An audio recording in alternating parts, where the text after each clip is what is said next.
What if the absolute worst thing you can do for your future is to, like, create a flawless, risk-free plan? Oh, yeah, that goes against pretty much everything we're taught, right? Completely. I Right. mean, today we are doing a deep dive into a text that argues your safety net isn't actually catching you at all. It's actually suffocating you. Which is such a wild visual, but yeah, it's true. Right. So we are dissecting this really short but incredibly provocative piece from a source called Word for You today, and it's just simply titled Choose to Risk. Choose to risk, yeah. And I think it forces a very uncomfortable mirror in front of anyone listening right now because, we systematically optimize unpredictability out of our lives, from our career tracks to our, I don't know, our insurance Oh, policies. absolutely. Everything is optimized. Yeah, and in doing so, we might be inadvertently optimizing out our own potential for any real, like, exponential growth. It is a really profound paradox to untangle for sure, because modern society is effectively, a monument to risk mitigation. We crave absolute control. We really do. We hate surprises. Exactly. And we view risk as basically a failure of planning. Like if you took a risk, you just didn't plan well enough. But the text we are examining today presents this radically different framework. Yeah, it really does. It suggests that risk is not it's not a bug in the system. It's actually the fundamental prerequisite for transformation. Like if you strip away the risk, you completely strip away the mechanism for change. And the author, they don't really ease us into this concept either, do they? Not at all. They just jump right in. Yeah, they start by looking at this macro-level historical example of organizational risk. And they make this blunt assertion that, and I quote, Jesus wasn't afraid of risk. Right. Which is a fascinating angle to take. It is. And to prove this, the text points to the personnel choices made for a task it describes as, absolutely massive for humanity. It highlights the decision to select these inexperienced, very human people to be world-changing disciples. Very human. I love that phrasing. Right. And the author even throws in this slightly wry note saying, in fairness, though, Jesus tends to know what he's doing. Which is a pretty great caveat. Yeah, it is. But let's pull this out of antiquity for a second and just apply it to modern systems. Like, imagine a startup founder today, right, with a vision for this paradigm-shifting billion-dollar enterprise. Okay, I'm picturing it. It's the most important launch in history. And they just hand the keys to the entire operation over to a cohort of, like, brand new interns with zero industry experience. I mean, from a contemporary human resources perspective, that sounds like institutional suicide. Totally. And honestly, hold on, because I have to push back on the text here a little bit. Because if I'm building a suspension bridge, I absolutely want the expert. Oh, for sure. You want the person who knows why the bridge is going to fall down. Exactly. I want the engineer with 30 years of experience and a track record of extreme caution.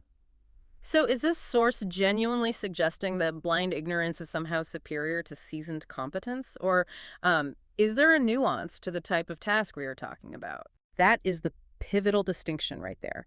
If your goal is to maintain the status quo or to just execute a known linear process like building a bridge using established physics, Yeah. you absolutely hire the expert. Right. You don't want an intern guessing how gravity works. Exactly. But the text is talking about world-changing, paradigm-altering tasks. And when you hire an expert for something truly unprecedented, you are effectively hiring their past. Oh, that's interesting. Hiring their past. Yeah, because you are importing their established paradigms, their specific methodologies, and crucially, their preconceived notions of what is entirely impossible. Because they've seen it fail before. Right. An expert possesses what we call the curse of knowledge. They know all the structural reasons why a revolutionary new idea will fail. Because their entire professional identity has been forged in an environment of known constraints. They've seen the failures, so they just build walls to prevent them. Precisely. They have boundaries. Yeah. But an inexperienced person, a very human person, as the text emphasizes, possesses a kind of intellectual plasticity. They don't know what they can't do yet. Exactly. They haven't been taught what they aren't supposed to be able to do. So the text implies that for tasks requiring massive innovation or like spiritual resonance, a willingness to step into the unknown is exponentially more valuable than rigid expertise. That makes a lot of sense. Right, because expertise relies heavily on known data. But changing the world requires stepping into a void where that data doesn't even exist yet. So by intentionally choosing the inexperienced, the leader in this narrative is actually making risk into the very foundation of the enterprise. Yes, they are treating the unpredictability of human error as a feature rather than a bug. Wow. Okay, so if the goal was flawless execution, you hire the specialists. But if the goal is profound connection and messy, disruptive growth, you need people who are willing to just, figure it out on the fly and stumble publicly. And that stumbling creates the resonance. I mean, it kind of subverts the modern meritocracy entirely, doesn't it? It suggests that our obsession with perfect qualifications might actually be blinding us to the people most capable of executing radical change. It really does. But, this macro-level theory of choosing rookies over veterans, it forces a really uncomfortable question for us on an individual level. How so? Well, it's one thing for a leader to embrace risk with their organization. It's another thing entirely for you and me to risk our own livelihoods, right? Oh, definitely. The stakes feel much higher when it's your own life. Exactly. And the source text actually anticipates this. It pivots directly to how individuals handle personal responsibility. Yeah, it brings in some specific texts for that. It does. It quotes Mark chapter 4, verse 25, which says, "Whoever has will be given more." And then it dissects that famous parable from Matthew 25, the story of the workers entrusted with capital by their master. And I love how the author frames this specific narrative because it strips away the traditional kind of religious varnish and treats it as a very sharp analytical lesson in capital allocation. It's almost like a business seminar. Exactly. It's about the opportunity cost of zero-risk environments. So let's break down the mechanics of the story based on what the text highlights. Yeah. A master distributes capital to his workers. The ones who take a risk, invest the capital, and navigate the volatile market, they're rewarded with a slice of the multiplied earnings. Standard investment scenario, right? Right.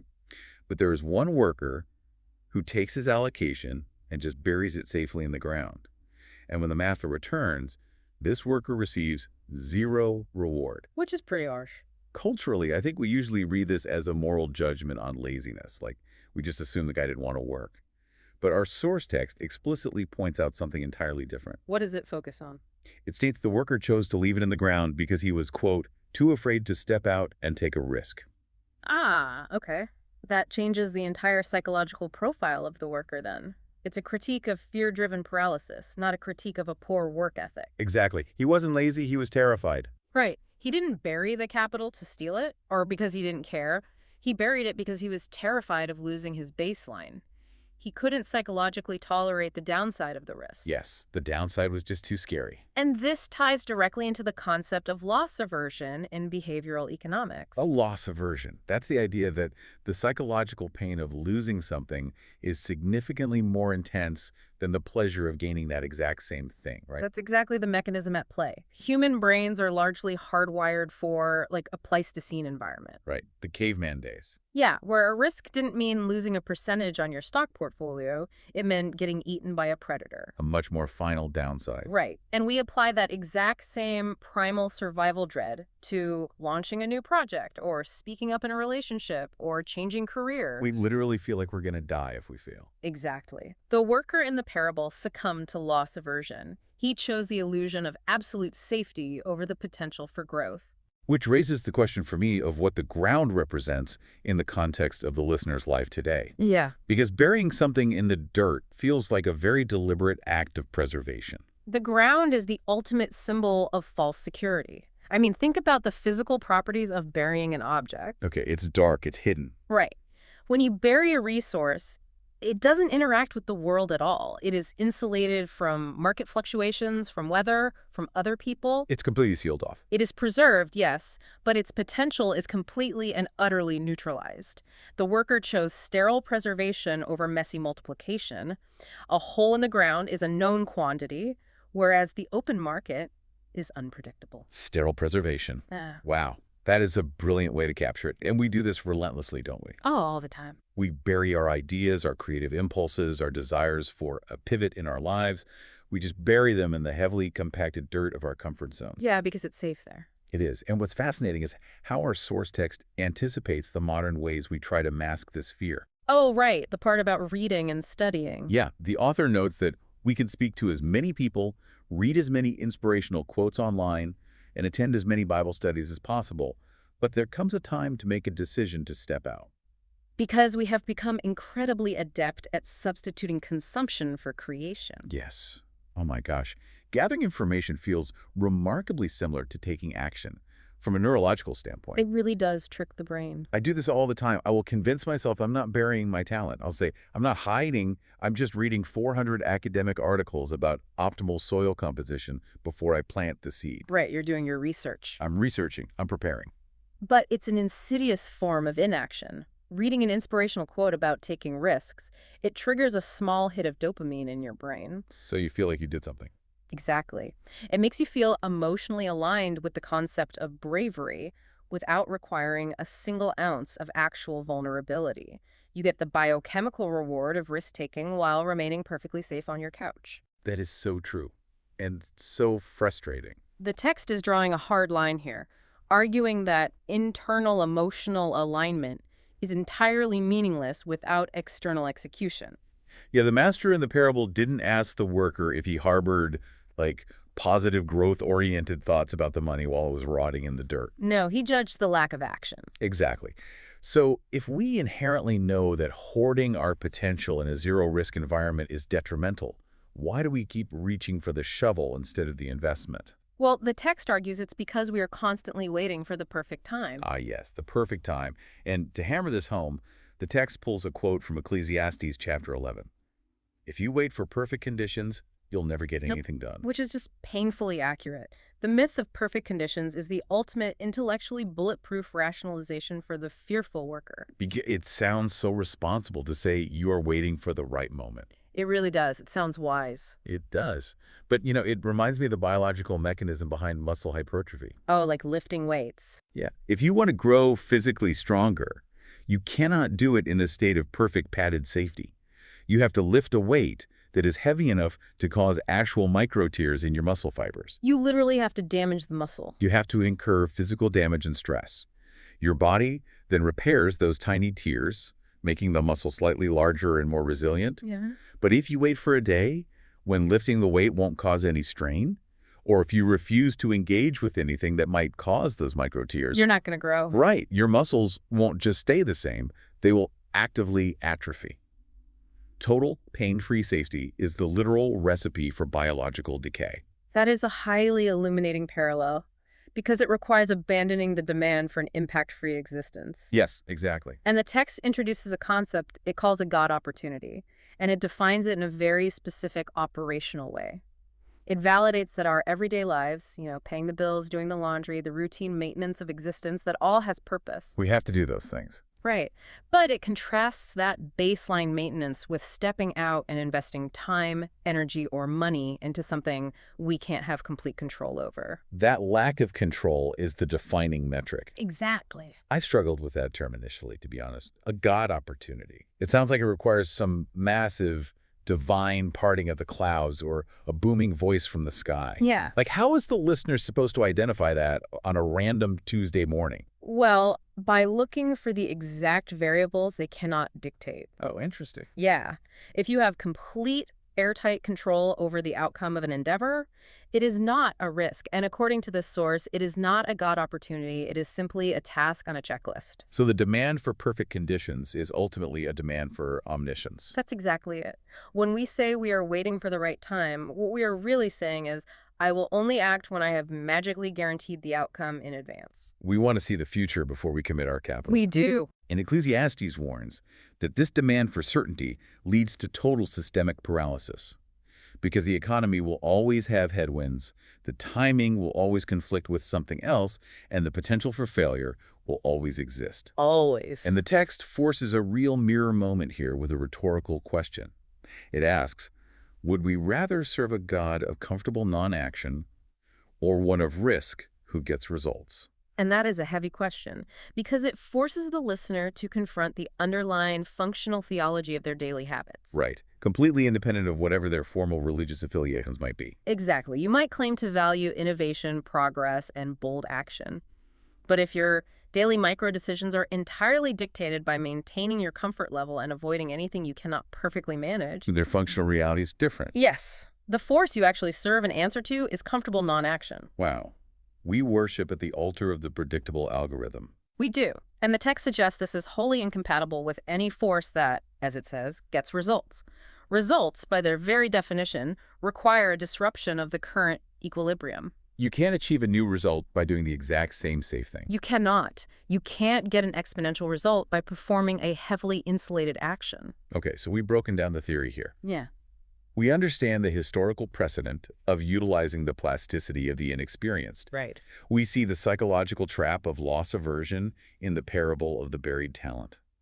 And we've dismantled the paralyzing myth of perfect conditions, recognizing that growth requires those micro tears of We uncertainty. need the micro tears, yes. We have properly diagnosed the disease of comfortable non-action. But this is where the text takes a turn that is genuinely jarring. It really is a hard pivot. Yeah, the heading literally asks, so what now? And the advice isn't to meditate on your goals or thoughtfully outline a 5-year plan. No, not at all. The instruction is to actively, quote, pray for something inconvenient to come along. It specifically asks the listener to invite something that messes with your schedule and to ask for the willingness to actually embrace it. It is an incredibly countercultural directive. I mean, it borders on the absurd when you view it through the lens of modern efficiency. Look, we have to voice the obvious skepticism here. Telling people to pray for an inconvenience sounds insane when so many people are barely keeping their heads above water. Right. People are stressed enough as it is. Exactly. If you are juggling 2 jobs, managing childcare, and trying to navigate inflation, the absolute last thing you want is a schedule-wrecking inconvenience. It sounds terrible. How does this text reconcile taking a risk with a very real, practical need for survival and stability? It sounds like it's asking you to beg for a flat tire on the way to a job interview. I know, that is the natural, visceral reaction. But we have to carefully define what the text means by inconvenience in this context. It is not advocating for systemic hardship or praying for tragedy. Okay, that's an important distinction. Right. Within the framework we've established, what is an inconvenience? An inconvenience is simply an event that breaches your artificially sealed environment. It pushes the false security. Exactly. It is an unpredictable disruption to a highly curated, heavily guarded routine. If we accept the premise that exponential growth and true opportunities only exist in spaces where we lack complete control, then the inconvenience is not the enemy. Then what is it? The inconvenience is the access point. Oh, it's the moment the sterile preservation is broken. It's the micro tear in the muscle. Exactly. When the text challenges you to invite something that messes with your schedule, it is daring you to deliberately surrender your illusion of omniscience. It's saying let go of the control. Yes, it is asking you to create a vacuum in your heavily optimized life where the unpredictable can actually enter. Because if your schedule is airtight, if every minute is micromanaged to prevent friction, There's no room for anything new. there is absolutely no room for the unexpected novice, no room to invest the unburied talent, and zero room for the messy, risk-laden reality of genuine transformation. It's asking you to intentionally cut a hole in the safety net we talked about at the very beginning of this deep dive. Because the safety net is trapping you. Because the safety net isn't just catching you when you fall, it's a ceiling that prevents you from jumping higher in the first place.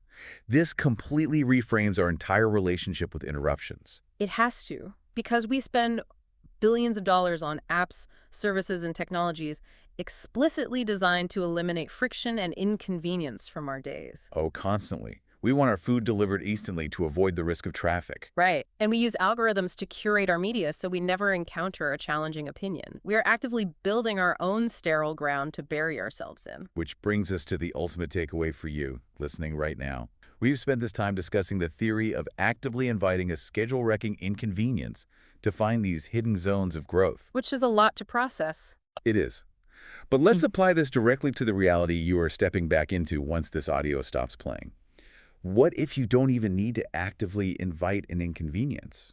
Oh, that is the deeper implication of the text here. Think about the things in your life right this second that you are currently viewing as frustrating, uncontrollable disruptions. The things you're already dealing with. Right. Maybe it's a project at work that has gone completely sideways and derailed your perfectly crafted quarterly plan. Or maybe it's an unexpected, difficult conversation with a partner that you were trying to avoid. Yeah, or a sudden pivot in your career path that feels like it's ruining your trajectory. We expend massive amounts of energy trying to force those disruptions back into our predictable, controllable boxes. We try to fix them. We do. But based on the ancient wisdom we've unpacked today, what if those disruptions aren't obstacles at all?